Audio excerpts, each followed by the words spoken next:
Carlos Liendo está con nosotros, usted lo conoce ya perfectamente.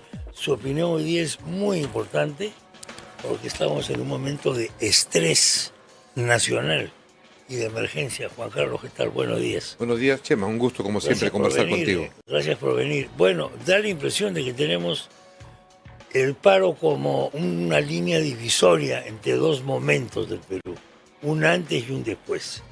El paro ha sido contundente, ha sido apoyado por la población y inmediatamente después del paro, o simultáneamente con el paro, ha salido un documento de una serie de gremios empresariales de diferente tamaño y volumen, grandes, medianos, pequeños, diciendo que no podemos seguir así, diciendo que hay que cambiar la reciente reforma que se ha hecho a las organizaciones criminales, que hizo el Congreso, y que hay que tomar situaciones de establecer terrorismo urbano como concepto, intervención de la Fuerza Armada, etcétera.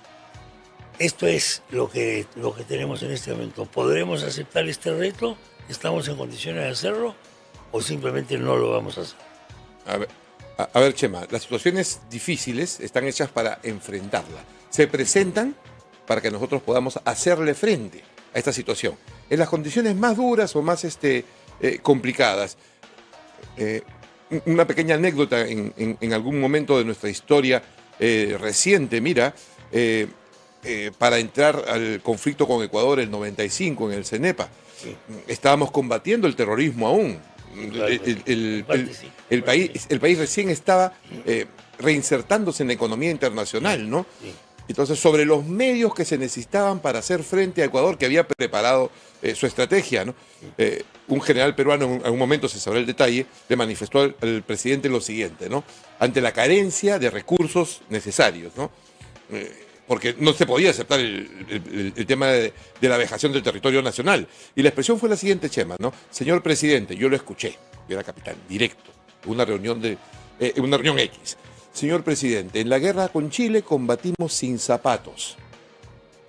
Hoy podemos combatir también sin zapatos, pero el ejército no va a permitir que se melle la integridad del territorio nacional. O sea, a ese nivel. ¿Qué cosa quiero decir? No hay ninguna conversación de este general. Un general con el presidente. Fue el general Hermosa, el general Nicolás Hermosa Ríos, que ahora está senil, abandonado. ¿En un penal? En un penal. Una situación muy lamentable. Sí, una situación lamentable. El hombre que permitió la articulación de la Fuerza Armada como conjunto, apoyó al sistema de inteligencia nacional y a la policía, está ahora preso.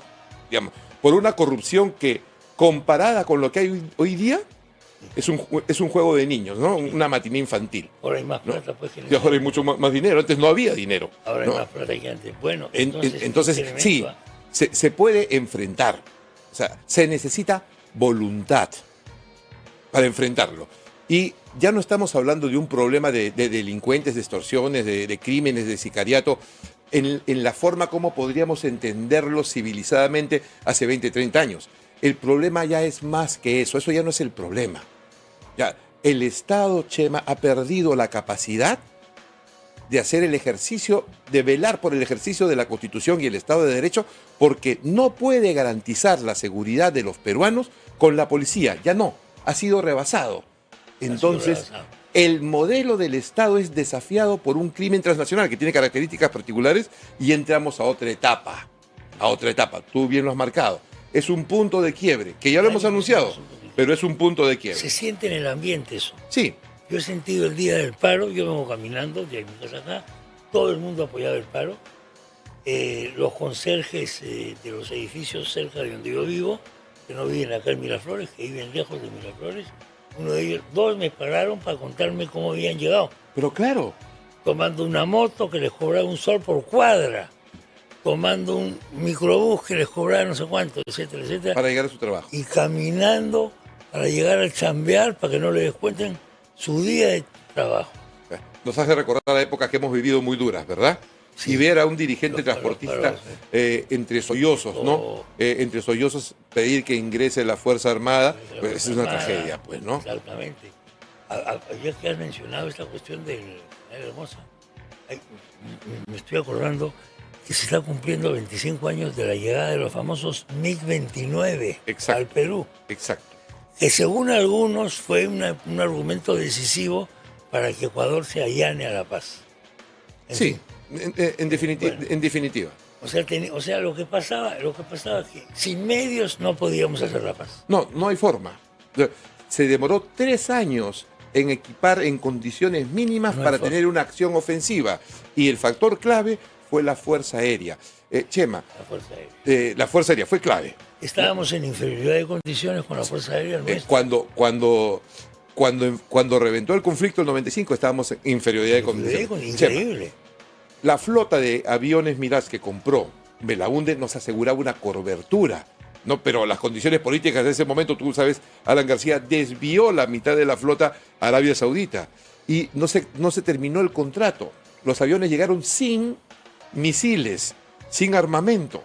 Entonces, cuando los famosos Mirage, que eran lo mejor de esa época, fue el conflicto del 95, volaban y los ecuatorianos, bueno, obviamente salían porque era un Mirage de última generación. No sabían que las limitaciones de armamento eran extremas, ¿no? A ver, las necesidades de defensa están en función de lo que se tiene que proteger. Eso es claro, ¿no? Y vemos cómo hoy el Perú está indefenso frente al crimen transnacional, frente a las economías ilegales que vilipendian el país, como el oro. O sea, el recurso natural más valioso, el oro es tremendo. Es tremendo, ¿no? ¿Por qué? Porque está con buen precio internacional. Exacto. Y el cobre también. Y todo el oro se va fuera del país. Claro. ¿No? Y el cobre también, que también todas las operaciones mineras que serían el sustento de nosotros estar en un nivel alto de desarrollo, no son defendidas. Sí, yo mencionaba hace un momento a lo que ha hecho este muchacho Pablo de la Flor, que es una persona seria, no es un político, no es un charlatán, sobre la imposibilidad de controlar la poderosa. Y lo que ha dicho ha sido blanco, dice de la Flor, ha sido blanco de 624 atentados. Es que este ya no es un problema, Chema, de policías y ladrones. O sea, los mineros ya no tienen por qué saberlo, digamos, porque no son profesionales, especialistas en ello. Chema, el Estado ha sido sobrepasado. No puede ejercer el Estado de Derecho con la policía. La policía ha sido sobrepasada por el crimen, como en muchos lugares de la región, pero tiene el agravante de que ha sido politizada, con una jerarquía débil e ineficiente, con corrupción, una gestión deficiente de la institución, infiltrada por el crimen, ¿no? Y que se enfoca en una respuesta con un apoyo de la Fuerza Armada que no tiene base legal, ese apoyo, porque dicen apoyo. ¿Qué cosa es apoyo? No está especificado, y en términos doctrinarios ese modelo no funciona. En términos doctrinarios, Sí. ¿Por qué en términos doctrinarios? ¿Por qué? Porque las funciones de seguridad están estamentadas en diferentes niveles, desde la seguridad individual, personal nuestra, la de nuestras casas, que depende de la puerta de la casa al interior de nosotros, la seguridad privada, la seguridad de la ciudad, que es el día a día, que está a cargo de las municipalidades, ¿no? La seguridad del orden público, de multitudes, de pandillas, de barras bravas, la seguridad del orden interno, de aspectos que desafían al Estado de Derecho, como el crimen organizado. Todos esos son compartimientos que requieren una visión política específica, un equipamiento específico y un tipo especial de vocación. Y cuando eso no funciona, entonces viene la seguridad nacional, que es lo que está pasando hoy.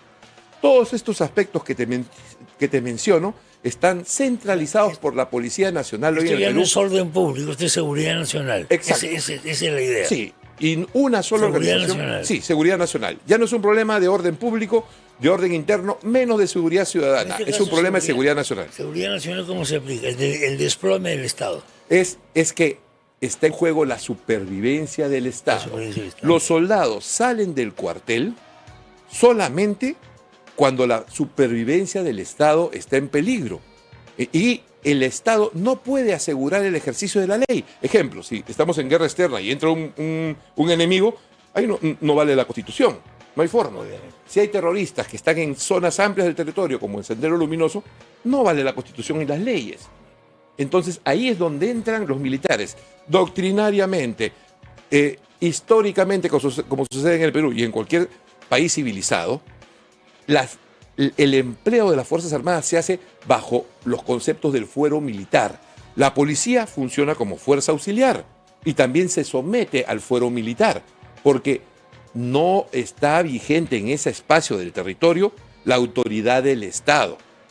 Y la Fuerza Armada no reemplaza a la policía, ni a los bomberos, ni a los jueces, ni a los fiscales, sino toma las acciones necesarias de control territorial para que la policía, los jueces, fiscales, bomberos, maestros, trabajadores puedan vivir normalmente. Esa es la lógica. Y con esta lógica se derrotó a Sendero Luminoso. Entonces estamos no solo retrocediendo, sino con una ceguera ante lo que tenemos al frente. Y ese es lo más crítico el día de hoy, Chema. ¿Qué va a significar esto entonces? Que se va a dar legislación ¿para qué? Para cambiar de nombre al delito nada más y vamos a quedar ahí. Eso es absurdo. Digamos, eso es absurdo. No se llama, no sé qué, no se llama organización criminal, se llama terrorismo urbano, etcétera, pero... Claro, digamos, se entiende por la desesperación de personas que lo promueven y no tienen por qué conocer, digamos, los detalles, ¿no? De salvar la cara. De impunidad, una forma de impotencia, ¿no? Salvar la cara, tal vez el gobierno. Porque, a ver, si hablamos de terrorismo urbano, también hablamos de terrorismo rural, terrorismo selvático, terrorismo aéreo, submarino, ¿no? Entonces, es absurdo. La palabra urbano es un poco rara. Es rara, pues bueno, es la contaminación pues de toda, porque pero, parte de esto es la contaminación de toda esta ideología caviar, ¿no? Que está metida en todo ello también, que ha neutralizado capacidades del Estado, ¿no? Pero sí hay cosas concretas por hacer. O sea, primero hay que tener bien claro que el crimen transnacional no tiene como objetivo en sí mismo extorsionar, robar, asaltar, arranchar celulares. No, el objetivo del crimen transnacional organizado es copar políticamente a los gobiernos, ¿no? Por extorsión, por complicidad, por debilitamiento, para asegurarle los canales de flujo de recursos claves de la minería, de la economía ilegal, claro, como son el narcotráfico o el oro, ¿no? Y para eso tienen sus empresas, cadenas de lavados de activos, etcétera, ¿no? ¿Esto qué significa políticamente? Necesita contar con un grupo de políticos que sean su protección, digamos. Definitivamente. Lo que pasa es que se ha erosionado la institucionalidad política. Claro, ¿no? como siempre ocurre. Se ha erosionado, o sea, se tiene que resguardar la institucionalidad política y el crimen ha doblegado esa institucionalidad política.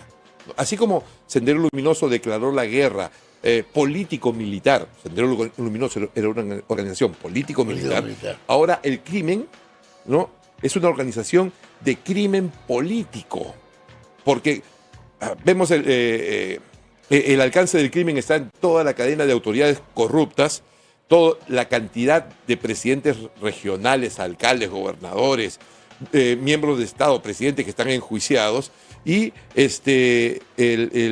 la penetración también de la corrupción, mira el caso Chibulín con el Poder Judicial y otras cosas más. Se ha perforado la institucionalidad. El aparato de la justicia se ha perforado, el Poder Judicial, Fiscalía también. Exacto. Entonces, ahora, haciendo un símil con esto, ¿hasta qué punto se puede comparar con el tema Escobar en Colombia? Porque Escobar en Colombia tenía protección política y al final no solamente protección política, protagonismo político. Él fue congresista una época de Escobar. Exacto. Y luego había otros congresistas que mucha gente sabía que eran del grupo de Escobar. Exacto. Entonces, ¿esto por qué? Porque su objetivo principal era que no se acepten las deportaciones, aquí el problema es más crítico. Las deportaciones. Aquí el problema es más crítico, ¿no? Porque las extradiciones, perdón. Las extradiciones, ¿no? La famosa y él se llevó a construir una cárcel. Claro, para entregarse a la justicia. Exacto. Llevó a construir una cárcel. Y había anulado, digamos, el funcionamiento. Pero ahí viene un punto clave, ¿no? El poder de la economía del narcotráfico. Para comprender lo que pasó en Colombia y lo que está sucediendo hoy en el Perú, tenemos que comprender, conocer, aceptar que vivimos sobre la base de una economía ilegal, que está fuera de la ley. Informal guión ilegal, como tú lo mencionaste, ¿no? Y las economías ilegales son... ¿para qué sirven? ¿Para qué sirven? Uno de los aspectos más críticos es que financian conflictos armados, compras de armas en diversas partes del mundo. Hoy, las potencias globales están en guerra.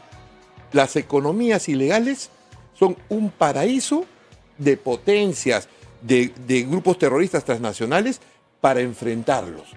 Eso es ampliamente conocido y está detallado en la historia. Entonces, la economía ilegal del Perú, y te doy un ejemplo, ¿no? Se puede entender a partir de cuáles son los destinatarios y los que más ganan en las economías ilegales. Ejemplo, no se puede comprender ni enfrentar el fenómeno del narcotráfico sin saber quién es el consumidor final. Ese es un elemento clave. Minería ilegal, no es el problema de los parceros, de los mineros ilegales, obviamente es parte del problema, pero el problema estratégico de la minería ilegal es a dónde va el oro, porque no se queda en el país. No, claro. ¿Quién es el cliente del oro? ¿No? ¿Cómo se lleva el oro hacia otro país y cuáles son sus implicancias?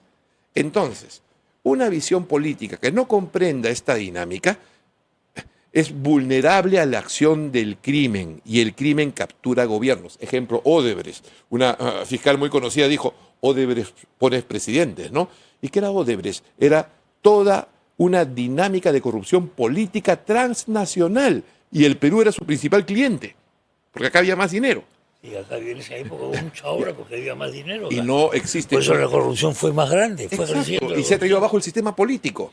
Entonces, sobre este tema, Chema, estamos peor que Colombia, porque en Colombia Pablo Escobar fue neutralizado por poderes fácticos de la economía narcotráfico. La banda rival. La banda rival. El cartel, fue una guerra civil entre carteles. Exacto. Un cartel se alió al Estado. Exacto, un cartel se sumó al Estado y al equilibrio internacional del crimen. Exacto, y lo aislaron a Pablo Escobar. Y lo aislaron y le dieron. O sea, ese fue el fenómeno estratégico en Colombia. Y Colombia sigue estructurado sobre una economía del narcotráfico. En el Perú acá hay una atomización de los canales de la economía ilegal. Hay clanes familiares, así como este involucrado con Chibolín, cientos de estos clanes que solos no son poderosos, pero que manejan feudos, manejan señoríos, manejan ayllus del crimen en el país y tienen su representación política. Y el fraccionamiento de las candidaturas, que tenemos 60 partidos con 60 potenciales candidatos, viene de esta realidad, de una realidad de economía ilegal, porque todos son financiados, bueno, la gran mayoría de estos partidos son financiados por la economía ilegal. Eso es lo que enfrentamos en el Perú. Entonces, el desafío es muy grande, se va a tener que hacer, y de nuevo gira la ruleta y regresa la espiral, ¿no? Las Fuerzas Armadas a solucionar el problema que los políticos originan y que no pueden solucionar. A eso estamos llegando. Le hacía yo a Juan Carlos el símil de lo que está ocurriendo aquí con la famosa parte de la historia de Colombia dominada por Pablo Escobar.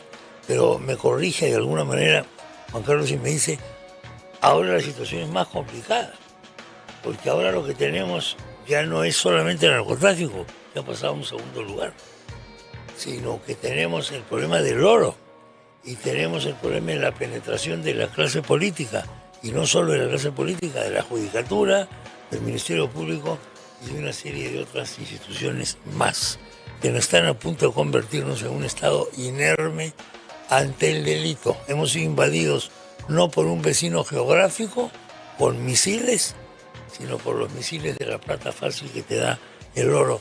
El oro se ha vuelto tan decisivo, tan importante. ¿Por qué, Juan Carlos? Porque el oro atrae, es una moneda de cambio en sí mismo, y porque el sistema financiero internacional no solo se ha complicado, sino se ha desarticulado. Estados Unidos confisca el oro de Rusia, ¿no? Por este tema de la guerra con Ucrania, y si le confisca a Rusia, le podía confiscar a cualquiera. Entonces, Rusia, India, China, Irán, están demandando su propio oro, están consiguiendo sus propias reservas de oro, y muchos de otros países también. Entonces el oro es el metal más codiciado en el mundo por economías que quieren tener un respaldo real fuera de los Estados Unidos. Y es parte de su efecto. La coca de alguna manera te repele como negocio. Definitivamente. Pero el oro no. No. O sea, involucrarse con el narcotráfico es totalmente rechazable y es nauseabundo una involucración con el narcotráfico, las consecuencias que trae, ¿no? Pero el oro, al contrario, el oro atrae en todos los niveles, en todos los países, parte de nuestra condición humana de la relación con el oro a través de toda la historia. Parte de nuestro oro es ilegal, sale ilegalmente por las fronteras. Bueno, la mayoría del oro ilegal sale por la frontera. Todo el oro que hay en Bolivia viene de Perú. Viene de Perú, pues. Las rutas también más grandes donde sale oro es por la frontera con Colombia. ¿No? Y también por toda la estructura del mismo narcotráfico. Lo que es claro que el oro ilegal no se queda en el Perú. Los clientes están fuera y el Estado es inerme ante ello. Lo que podría ser una materia base sólida de desarrollo y de confianza en nuestra economía, la dejamos ir fuera de nuestras fronteras. Y parte de eso es la importancia que tiene el crimen y la ineficacia de nuestras instituciones políticas, ¿no? ¿Qué va a hacer el gobierno y qué debería hacer el gobierno? O simplemente no puede hacer nada. Bueno, hay que pensar en otro gobierno o en un estado de excepción gigantesco, en una suspensión de la democracia por N tiempo, no sé. Bueno, porque cuando la gente está con esta angustia, ¿qué democracia, por favor, Dios mío? ¿Qué separación pero de lógico, poderes? no ¿Qué la separación de poderes? Eso suena como un torneo académico. Perdón. No, exacto. ¿Qué va a hacer y qué podría hacer? El tema es que la honestidad de la política, y la confianza en el Ministerio Público y la justicia es un mito hoy. Se ha caído. Se ha caído, ¿no? La ética y la decencia es una leyenda urbana. Sí. O sea, no existe. Y así no puede existir un país civilizado en medio de orden, ¿no? Políticos oportunistas, corruptos, ineficaces y menos que mediocres. ¿Qué debe hacer hoy el gobierno? ¿Qué va a hacer el gobierno? El gobierno va a buscar la forma que sea, pactar con el diablo para llegar al 2026 y sobrevivir. Miren, el gobierno lo único que le queda es eso, porque no quieren aceptar la realidad. ¿Qué se debe hacer? Para ello hay que comprender, e insisto, que no es un problema de policías y ladrones, no es un problema de seguridad ciudadana, ni siquiera de orden interno. Ya es un problema de seguridad nacional. Y para eso se requiere lo siguiente, en términos iniciales e inmediatos. Porque el problema es el objetivo, así como antes el objetivo era derrotar a Sendero Luminoso, a la MRTA, el objetivo, mira lo complicado que es recuperar la institucionalidad política y jurídica del país. No hay institucionalidad política ni jurídica. Ese es el objetivo. Para ello, que se tienen que hacer acciones a corto, mediano y largo plazo, de inmediato se requiere lo siguiente: un marco legal tipo acta patriótica, así como se produjo en los Estados Unidos después del atentado a las Torres Gemelas. ¿No? Sí. Y que se organizó el Homeland Security, que continúa funcionando hasta ahora con leyes especiales. Bueno, hoy día se necesita un acta patriótica, porque tenemos que actuar dentro del marco de derecho. Un acta patriótica que permita, desde la discusión y aprobación del Consejo de Seguridad Nacional, porque tiene que ser formal, de acuerdo a ley, un nuevo comando operacional del Frente Interno, así que como se organizó en los 90 y lo autorizó Fujimori. O sea, toda la lucha contra la delincuencia y el crimen, digamos, en las calles para que pueda funcionar ante la incapacidad del Estado, organizada por el Comando Conjunto, bajo la dirección y comando del Comando Conjunto, con participación obviamente de la policía, que tiene que cumplir su función, digamos, ¿no? El Ministerio Público, los bomberos, el serenazgo, todo ello, pero bajo una organización que permita en el plazo inmediato detenciones masivas, juicios sumarios, jueces sin rostro, nuevas cárceles. Jueces sin rostro. Sí, Wow. Ya estamos llegando a eso. Y esto se puede debatir, pero a ver, que alguien proponga otra solución si no hay, ¿no? Insisto, detenciones masivas, juicios sumarios, jueces sin rostro, agravación de penas, construcción de cárceles fuera de la ciudad, en condiciones duras, con penas agravadas. Simultáneamente, la reestructuración de la policía, del Ministerio del Interior y el Ministerio Público. Solo las Fuerzas Armadas pueden permitir ese marco para que se recupere el principio de autoridad del Estado. Precisiones. ¿Sumario qué significa? Producido el delito en flagrancia, sí, ¿no? en flagrancia o por asociación, un grupo de jueces especializados, jueces ad hoc especializados. No, ejerza justicia con sentencia de carácter inmediato. Es imposible tratar este problema para una persona que sea detenida, 2 años de juicio para ir a la cárcel, o meterlas con prisiones preventivas. Tremendo. Esto puede generar debilidades, pero el espacio para recuperarse en el tiempo. De inmediato, todas las personas involucradas y con penas agravadas relacionadas con el crimen, sujetos a estos juicios sumarios, y con agravantes y penas mucho más severas para policías militares involucrados, autoridades políticas, jueces y fiscales, con penas muchísimo más duras. Si no, no se va a solucionar el problema. Jueces sin rostro. Y jueces sin rostro. Jueces sin rostro. Bueno, los jueces sin rostro para los jóvenes se tuvieron que poner en el Perú. Es muy discutible, esto es una discusión tremenda, académica y política y de todo tipo. Si se hace con honestidad, ¿no? Obviamente. Si se hace con honestidad es una discusión. ¿Por qué? Porque no se podía permitir las amenazas, porque un reo o un maestro le veía el rostro y le pasaba la voz a sus cómplices. Y secuestraban a la familia. En la época del terrorismo. Secuestraban a la familia de los jueces. Los ahora podría ocurrir igual con esta cuestión, con la delincuencia. Digamos. Exacto, va a ocurrir. Y estoy escuchando cosas concretas. Son cosas concretas. Primera vez acá, estoy escuchando cosas concretas. Sí, ya son cosas concretas. Para ver cómo se aterriza ese famoso estado de emergencia que tanto hablamos. Participé en una terrorismo urbano o rural o fluvial, no, son palabras. Son palabras, cosas que sean claro y concreto. Perdón, ¿no? ¿En qué conferencia? Con un representante del grupo del gobierno de Salvador encargado de la seguridad, sí. Y cuando le preguntamos, mira, dos cosas interesantes, ¿en qué momento El Salvador toma la decisión de hacer esta respuesta dura contra el crimen? Y dijo lo siguiente, bueno, pues cuando empezaron las extorsiones y asesinatos de choferes, en la ciudad y luego en el campo, ahí se desbordó. Cuando el crimen empezó a asesinar... El transporte también fue decisivo. El transporte fue el punto de quiebre en El Salvador. Y le preguntamos, ¿qué hicimos? ¿Y sabes la respuesta? Bueno, lo primero que hicimos fue mirar qué cosa dio resultado y miramos a ustedes, a Perú. Y aplicamos lo mismo. Jueces sin rostro. Jueces sin rostro. Mira, y sanciones duras, penas drásticas, la organización militar para combatir la delincuencia y el crimen, cárceles masivas. Lo aprendimos de ustedes. Claro. Eso nos dicen de Salvador.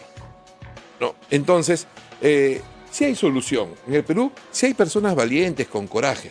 Obviamente, necesitamos nuevos políticos y que se proteja a la política del crimen. No podemos dejar que nuestros políticos estén copando las instituciones del poder, de la política y de la justicia, con estas artimañas criminales de extorsión, complicidad, ¿no? O debilitamiento, que es lo que estamos viendo en el Estado peruano, Chema. Me he quedado con la cosa esta que le respondieron de los choferes. Qué curioso. Sí, después que pasó eso en Salvador... Que hay un antes y un después con esto de los choferes. Exacto. ¿Y sabes qué dijeron? Perdón. Con estas muertes de choferes, el 95% de la población salvadoreña estaba presa en su casa. Claro. Estaba confinada, porque todo era violencia. Entonces, ellos revertieron esa situación. Pero con medidas de sentido común, claras y concretas.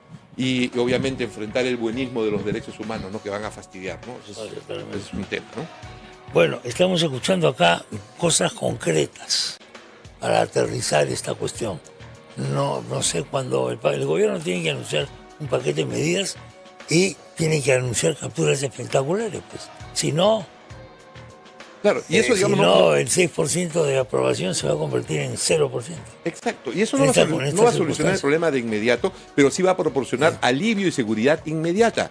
Y va a asegurar el espacio de acción necesario para que el Estado recobre la iniciativa y desligar a la política y a la justicia del crimen. Porque si tú haces esas capturas masivas, le quitas el elemento clave del crimen, que son todos estos extorsionadores, sicarios que causan terror en la población, que debilitan al Estado, le quita su principal herramienta. Ellos no se van a quedar con los brazos cruzados. Esta no es una solución total, pero es el inicio de una solución. Juan Carlos, gracias por la visita. Muchas gracias por la oportunidad de compartir estos puntos de vista, Chema, que tienen por finalidad generar el debate principalmente. En eso estamos. Gracias. Gracias, Juan Chema. Carlos Liendo. Gracias. Damas y caballeros, interesantísimo porque me ha dado medidas concretas. En varios puntos. A ver si aterrizamos en qué se puede hacer.